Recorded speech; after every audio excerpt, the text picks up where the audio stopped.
Welcome to the Deep Dive. We take fascinating, sometimes complex sources, think articles, research, personal stories, and pull out the absolute key insights for you. Glad to be here. Today, we're jumping into something truly extraordinary. It might just reshape how you think about, well, consciousness itself. We're talking about claims of telepathy and other spiritual gifts among non-speaking individuals, mostly people with autism. Right, and the crucial thing here is our source material. This isn't just theory or philosophy. It's coming directly from the words of dozens of these individuals. They often call themselves spellers. Because they type or point to letters to communicate. So it's their words, their families' experiences, and even formal scientists who've, tested these things, seen them firsthand. And that brings us to our mission for this deep dive. Look, the sources suggest the evidence for telepathy is, it's pretty strong. But we want to go beyond just, does it exist? Yes. The real question is this, so what? What do these individuals who sometimes call themselves pure transparent souls or even futuristic human beings want us to do with this knowledge? It sounds like they're offering a roadmap. Sort of, yeah. A roadmap for human evolution, maybe. From a group we've often just ignored or misunderstood or tried to fix. We need to really listen to what they're saying, not just focus on the how. Okay, let's get into it then. The phenomenon itself. Telepathy seems widespread in this community, according to the sources. But they keep saying it's just the tip of the iceberg. Right. It's like the entry point to understanding their cognitive differences and, well, their gifts. And what's really fascinating is how they challenge the whole idea of autism. How so? Well, Moody, one of the spellers, puts it bluntly. Autism is a gift. They say they're not broken, they need support, absolutely, but not a cure. That's a huge paradigm shift from the standard medical view, isn't it? Totally. And Jack clarifies it a bit. He says they're cognitively different. The goal isn't trying to force them into our world, but maybe making the world change to accommodate them. Okay. And Anthony's description really hit me. Pure transparent souls operating inside these uncooperative bodies. That image.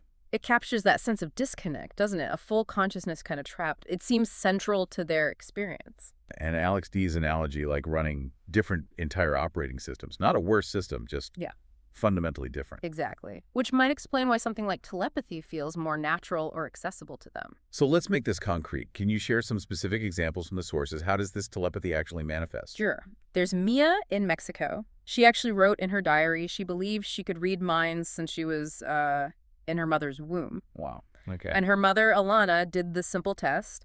She woke me up one morning and just didn't say anything, just thought the phrase purple bag. And Mia immediately typed it out. Purple bag. No cues.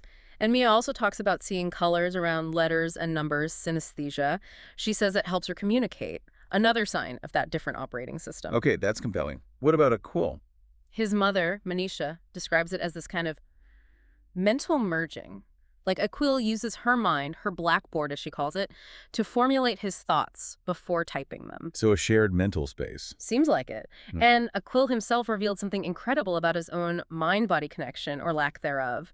He spelled out, I cannot see my body in my mind. He can't mentally map his own body. Not until someone gives him physical feedback, like rubbing his fingers. Only then can he sort of locate himself in space. Imagine that. It's a profound insight into consciousness we'd never get otherwise. That is staggering. It completely reframes disability, doesn't it? A brilliant mind, fully aware, but struggling to connect with its physical container. Absolutely. And like we said, telepathy is often just the start. The sources link it consistently to other psi phenomena. Think psi, like PSI. Okay, psi phenomena, like what? Things like precognition, knowing things before they happen.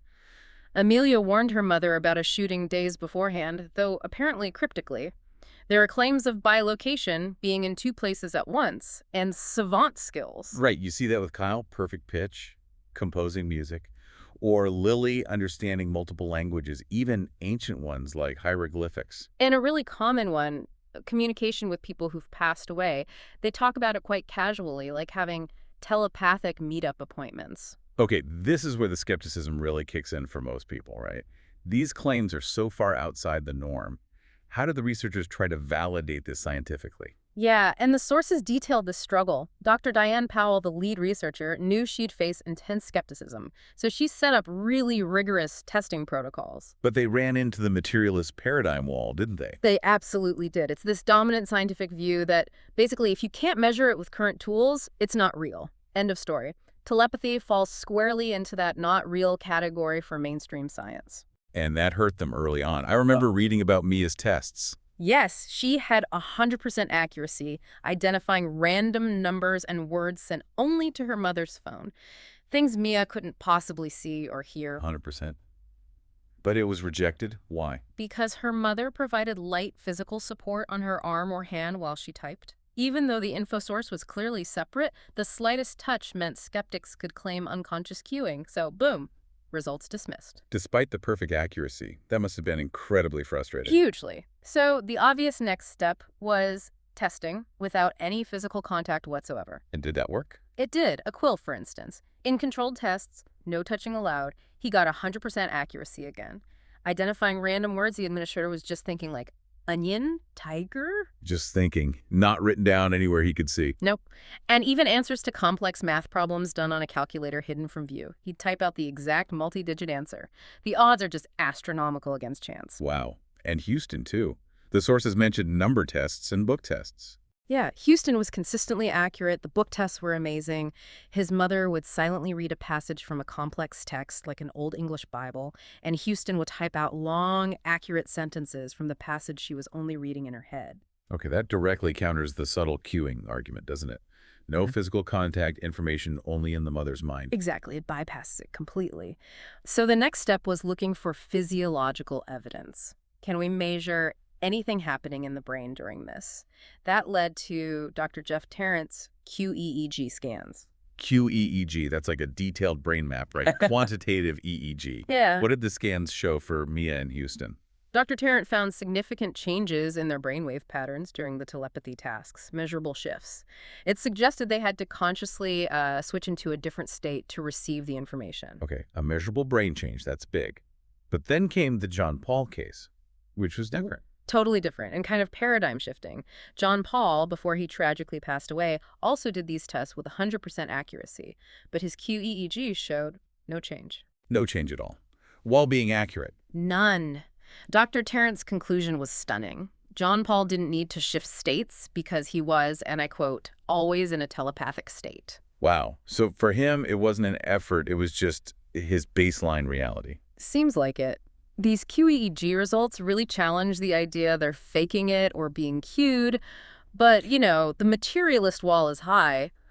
Are there allies in the scientific world? Good question. Who's pushing back against that materialist dismissal? Well, established figures like Dr. Rupert Sheldrake raise important points. He highlights the irony. Science accepts Savant syndrome, these incredible skills with no known mechanism. Right, like calendar calculation or perfect musical recall. Exactly. Materialists accept that even though they can't explain how it works.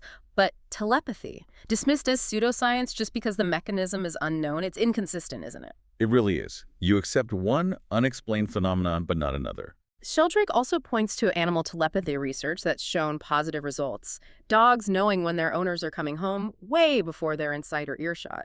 Or that famous case of Nikki the parrot. Oh yeah, Nikki identifying hidden images the researcher was looking at on a different floor. That's the one. So the evidence exists in other species. It forces you to consider maybe the brain isn't just a generator of consciousness. Maybe it's also a receiver.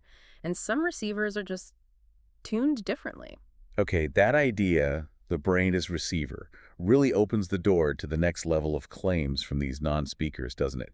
The really profound stuff about other dimensions, other realities. Absolutely. This is where it gets truly mind-bending, but it's consistent across many of the sources. People like Cody and Amelia talk about the hill. The hill, what's that? They describe it as a non-physical place, like a shared mental space, where people with autism can meet and communicate freely without the burden of their physical bodies. A kind of collective consciousness hub. A meeting place outside physical reality. And this ties into communicating with the deceased. Yes. They describe it as just normal. Another form of communication possible in that non-physical realm. The barrier of death seems less absolute for them. And they also talk about learning things there, this library of knowledge idea. Right. Amelia, who is only 10, claims she learned foreign languages, Spanish, Portuguese, even hieroglyphics from the god or the gods during visits to this realm at night. Hieroglyphics at age 10. And Houston's account of the school in heaven, was incredible. Wasn't it? He described this place where he could instantly absorb the knowledge and style of great writers, Twain, Steinbeck, Fitzgerald, just by mentally wearing their hats that were hanging on a wall. That's fascinating. What does that suggest about what's valued in that realm? It strongly implies that creation, literature, art, ideas is incredibly important. That seems to be the work done there. And the cosmological ideas. Asher saying time is an illusion. All lives happening at once. Yeah, that reality is constantly expanding with the information we gather through our challenging 3D lives. Our experiences feed back into the cosmos. It's a huge concept. How does Dr. Powell, the scientist, try to frame these spiritual claims? She connects it back to the science. She hypothesizes that maybe non-speakers aren't as deeply immersed in this simulation of physical reality as neurotypical people are. Meaning their consciousness isn't as tightly bound to the physical body, which they see almost like an avatar, a temporary vehicle. This gives them easier access to what she calls the base reality or the informational field, the fundamental consciousness underlying everything. Wow. So the perceived disability in the physical world might actually be a sign of closer connection to a deeper reality. That's the implication. And the core message they bring back from these realms consistently, it's about love and unity. Noah, talking about John Paul after he died, said, "John Paul is wrapped completely around me and integrated into my energy like he never could be before." That sense of connection transcending physical separation. Okay. So we've laid out the evidence, the experiences, the worldview. Now back to our mission. If this reality they describe is true, or even partially true, what are they asking us to do? What's the call to action? It's clear they feel they're fighting a war on two fronts. There's the external disbelief from the world at large, but also, sometimes, internal gatekeeping within their own community. Gatekeeping. How so? Some advocates worry that talking about telepathy and these out-there gifts will make it harder to get acceptance for their basic need, reliable communication, like spelling and typing. They fear it discredits the fight for fundamental rights. That's a tough position. But what do the spellers themselves say about basic communication? They are unequivocal, denying them a reliable way to communicate. Dismissing spelling because it seems too good to be true is seen as a violation of their rights. Semi called it criminal neglect. Strong words. And Alex Faye puts it so simply, so powerfully. "I am here, I hear and understand you. That is all I need people to know." Just that basic acknowledgement of their presence, their awareness. So belief is step one. It seems to be the absolute foundation. Lily states it plainly. Nothing will change until you believe us. They're asking us, you, the listener, everyone, to start by presuming competence, to see their physical challenges not as a sign of low intellect, but maybe as a symptom of, as one speller put it, their brain matter functioning excessively well in ways that overload the physical system. Functioning too well for the body to handle easily. That's another radical reframing. Isn't it? And Anthony, who calls himself a futuristic human being, sees this whole situation as much bigger than just autism. He thinks humanity is at the start of developing new forms of communication, new ways of being. And his message. He urges all of us to awaken the collective spirit again to the true magnificence of who you are. It's an invitation to evolution. And Cody and Aaron had a simpler takeaway. Yeah, very practical advice. They want people to shut their mouths more and to connect more. Less talking at them, more trying to connect with them on whatever level is possible. Wow. Okay. That was quite the journey. We've gone from skepticism about telepathy to exploring evidence, brain scans, and these incredible accounts of other realities. It really shifts the focus from disability to, well, profound potential. It absolutely does. It's a fundamental challenge to that strict materialist worldview, isn't it? And it presents this amazing opportunity for us to evolve our understanding of consciousness, guided by people who seem to have maintained a connection we may have lost. So for our final thought for you, the listener, let's go back to Houston's School in Heaven. He recalled absorbing a quote from the writer F. Scott Fitzgerald there. The quote was, "Love really hates when we choose money."